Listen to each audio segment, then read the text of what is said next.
நல்லபடியா சூர்யா கல்யாணம் நடந்துரும். நான் கட்டாயமா வரேன்.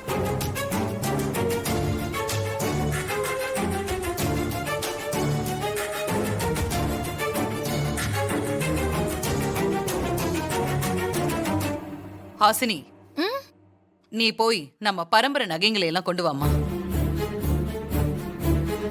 எதுக்கு? கல்யாணத்துக்கு பணம் பத்தாதுல்ல, அதனால அந்த நகைகளை எல்லாம் அடமானம் வச்சு கல்யாணத்தை பண்ண போறாங்க மாதாஜி. அடமானம் வைக்கணுமா?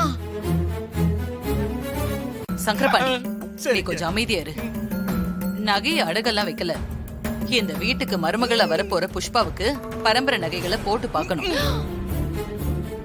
மாயா, அது தேவி அண்ணியோட நகை. தேவி அன்னிக்கு அப்புறம் அந்த நகை மாரிக்குதான் சொந்தம். அந்த நகையை மத்தவங்க யாரும் போடக்கூடாது. ஆமா ஆமா, மாரிதான் இப்ப இல்லையே. மாறி இடத்துக்கு புஷ்பா தானே வரப்போறா. புஷ்பா அந்த நகையை போட்டுக்கலாம், அதுல ஒன்னும் தப்பு இல்ல.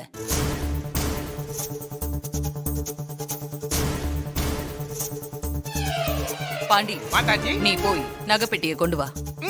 இதோ எடுத்துட்டு வர மாதாஜி. ஏய் சங்கரபாண்டி. சூர்யா, என்ன நீ பேசாம இருக்க? அம்மாவோட பரம்பரை நகை. அம்மாவுக்கு அப்புறம் மாறி மட்டும்தான் அந்த நகைக்கு சொந்தக்காரி. வேற யாரும் போடக்கூடாது. மாயா விவரம் தெரியாம சொல்லிக்கிட்டு இருக்கா. நீ வேண்டான்னு சொல்லு. மாமா வேண்டாம் சொல்லுங்க சூர்யா மாமா. இவ முன்னாடி அதை சொன்னா இவ அட்வான்டேஜா எடுத்துப்பாளே.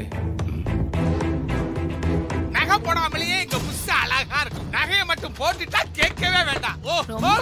கொண்டாந்துட்டேன் மாதாஜி. ஓபன் பண்ணுங்க மாதாஜி.